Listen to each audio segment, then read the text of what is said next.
Primeramente agradecer a todas las personas que están viendo este video. Nosotros vamos a hablar sobre los antirretrovirales contra el VIH.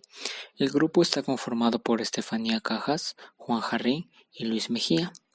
Bien, el virus de inmunodeficiencia humana, más conocido como VIH, es un virus el que va a tener envoltura. Esta envoltura la adquiere gracias a que al final de su ciclo, por un medio de gemación, va a salir con la misma. Además, va a tener una cápside. Dentro de la cápside está conformado por una doble cadena de ARN simple con proteínas integrales, las cuales facilitarán su replicación. El principal medio de transmisión en el mundo es la vía sexual, aunque pueden existir otros como las transfusiones. Infecta también específicamente a las células las cuales tienen el receptor CD4, las cuales pueden ser linfocitos o macrófagos. Actualmente no existe cura, pero los medios para tratar, es decir, los antirretrovirales, son muy efectivos. Ahora, para entender de mejor forma cómo van a actuar los antirretrovirales, debemos conocer cómo el VIH infecta las células para así saber en qué momento los antirretrovirales son efectivos. Primero, la envoltura del VIH está conformado por diferentes glicoproteínas, entre la principal la GP120, la cual va a buscar por el torrente sanguíneo hasta encontrar el receptor CD4, ya sea de macrófagos o de los linfocitos. Esto va a hacer que se unan el receptor junto a la glicoproteína y a la vez se una a un correceptor, el correceptor CCR5. Esto va a generar un cambio conformacional en la envoltura viral y a la vez hará que las membranas se fusionen. Se libera la cápside del virus y esta se desintegra en el citoplasma de la célula, haciendo que se libere el ARN del virus junto a todas las proteínas que cargaba. Ahora inicia la fase precoz de la replicación, en donde la retrotranscriptasa va a transcribir el ARN viral para convertirlo en ADN complementario de cadena negativa.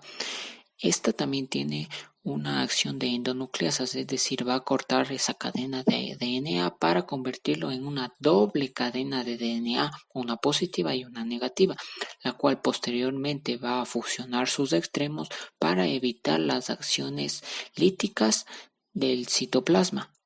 Una vez que el DNA es transportado hacia el núcleo de la célula, este necesita integrarse en el genoma celular, y esto lo va a hacer gracias a una integrasa, una proteína la cual va a cortar el genoma de la célula para integrar el genoma viral. Ahora inicia la fase tardía de la replicación, en donde la ARN polimerasa 2 va a transcribir el genoma viral gracias a que existen promotores fuertes, los cuales fueron integrados al genoma de la célula. Luego de transcribirse va a generar el ARN mensajero. Este ARN mensajero puede dejarse así. Una vez que el ARN mensajero viral se encuentra en el citoplasma, es de inmediatamente leído por los ribosomas. Allí se forman proteínas. Estas proteínas, a su vez, van a conformar complejos proteicos, los cuales se dirigen hacia la membrana celular. Allí llega el ARN no traducido y las demás proteínas integrales, y por un medio de gemación va a salir el virus hacia el exterior. Eventualmente existen mutaciones por la retrotranscriptasa, lo que hará que cambien las glicoproteínas para unirse a otro correceptor, aunque a veces también cambian para que se produzca un ciclo lítico. Una vez que éste está afuera, necesita que se forme las proteínas de la cápside. Esto va a hacerse gracias a una proteasa. Esta proteasa va a romper los complejos proteicos, haciendo que se conforme la cápside viral. Bien, ahora vamos a hablar sobre los antirretrovirales. Primero tenemos los inhibidores nucleósidos de la retrotranscriptasa. El VIH llega al receptor específico CD4, se fusionan las membranas, se libera el ARN junto a las proteínas y vamos a tener el fármaco. El fármaco llega al citoplasma y necesita ser fosforilado. Cuando es fosforilado, este va a competir con los nucleósidos que se encuentran en el citoplasma para unirse así a la transcriptasa inversa y que no se produzca el ADN complementario, es decir, que se frene. Y esto se da gracias a que dichos nucleósidos carecen de un grupo hidroxilo en el carbono número 3. Esto va a ser muy importante para detener la transcripción a ADN complementario. Bien, ahora vamos a hablar sobre los principales fármacos. Estos son la sidobudina, la didanosina, el estabudina, la midobina y abacavir. Las limitaciones son la aparición rápida a las resistencias. Los fármacos en el Ecuador son la sidobudina, la didanosina y el abacavir. Otro tipo de antirretroviral del VIH son los inhibidores no nucleósidos de la retrotranscriptasa. Como bien sabemos, nuestro virus va a presentar un tropismo hacia los receptores CD4 y correceptor CCR5. Una vez que nuestro virus se adhiera a la célula, esto conlleva a que se den cambios en su conformación de membrana, lo cual produce una fusión con la célula. Al fusionarse, se va a perder su cápside y esta va a integrar todo su genoma viral dentro de la célula. Vamos a tener nuestro fármaco también conocido como NNRTI, el cual para su activación no necesita estar fosforilado. Una vez que se liga a la transcriptasa inversa, esta la va a inhibir. Dentro de su mecanismo de acción vamos a encontrar que este se va a producir a través de una unión no competitiva con el centro catalítico de la enzima. Dentro de los inhibidores no nucleósidos de la retrotranscriptasa vamos a encontrar los siguientes fármacos. Primeramente a la ribavirina, a la efavirenz, a la nevirapina y a la etravirina. Es importante recalcar que dentro de sus limitaciones vamos a encontrar una rápida aparición a resistencia a estos fármacos. Los fármacos disponibles en el Ecuador van a ser la efavirenz, la nevirapina y la etravirina. Ahora les voy a hablar acerca de las proteasas. Estas son enzimas que ayudan a romper proteínas y van a ser utilizadas para empaquetar dichas proteínas para reorganizar la cápside viral.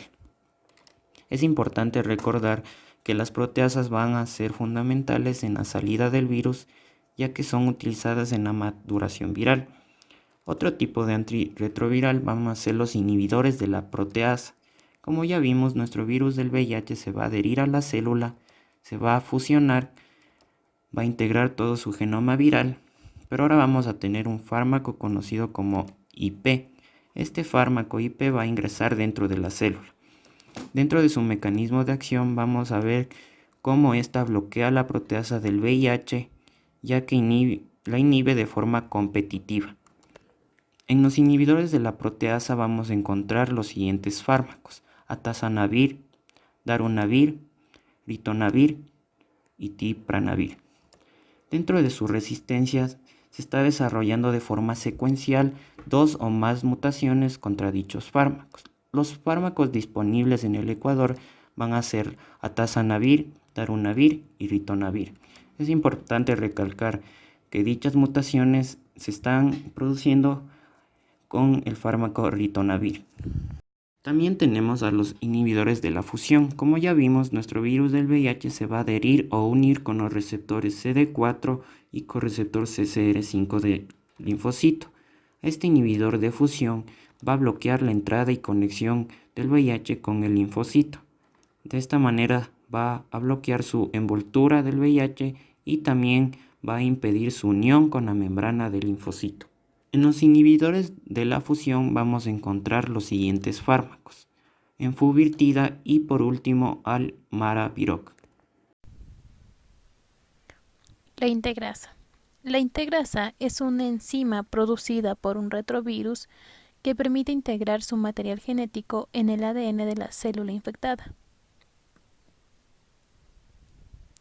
Inhibidores de la integrasa.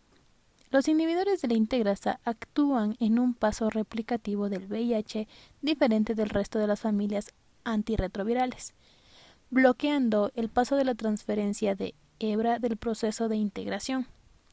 Entre sus fármacos tenemos al dolutegravir, elvitegravir y raltegravir. Estos medicamentos bloquean la integrasa del VIH, una enzima que necesita el VIH para reproducirse. Mecanismos de resistencia. Vamos a tener una resistencia cruzada entre raltegravir y elvitegravir, los cuales van a impedir la secuenciación. El ciclo de la integrasa. El ADN proviral es dirigido al núcleo de la célula del hospedador por la enzima integrasa, la cual se encarga de integrar el ADN vírico en el ADN de la célula. Así, cuando la célula produce proteínas, también va a producir nuevas copias del virus. El provirus. El provirus puede permanecer inactivo durante años dentro de la célula infectada. Entonces este virus puede estar en latencia hasta que empiece a replicarse otra vez. Los fármacos inhibidores de la integrasa están diseñados para bloquear la interacción o incorporación del ADN vírico dentro del ADN de la célula del cuerpo. Inhibidores de entrada CCR5. Entre sus fármacos tenemos al Maraviroc. Esta clase de medicamentos bloquean los correceptores de CCR5 que se encuentran en la superficie de los linfocitos CD4 que necesita el VIH para penetrar en ellos. En cuanto a su resistencia, se ha podido evidenciar in vivo en algunos pacientes. El ciclo de CCR5. La célula CD4 va a ser infectada por un virus gracias a las proteínas que se encuentran en la superficie del VIH. Estas van a ponerse en contacto con los receptores CD4, los cuales van a permitir el contacto con los correceptores. Mecanismos de antagonistas CCR5. Antagonistas del correceptor CCR5 previenen el ingreso del VIH-1 a la célula, las cuales van a permitir el bloqueo del receptor de superficie celular CCR5. Tratamiento antirretrovirales de gran actividad, TARG. Los tratamientos múltiples permiten reducir hasta casi hacer desaparecer las concentraciones de virus en la sangre y reducen la mortalidad y morbilidad en muchos pacientes con SIDA. Antirretrovirales que son sugeridos para el uso son Viradai, Alteravit, Efavirenz y Quibexa. Entre estos tratamientos tenemos la mezcla de Efavirenz, tenofovir y entrimicitabina. Otro tenemos al ritonavir, atazanavir potenciado más tenofovir o entricitabina. Y por último encontramos al ritonavir potenciado más tenofovir y entricitabina. Estos tratamientos podrían llegar a costar hasta $700 al mes, pero los centros públicos son financiados por el Estado.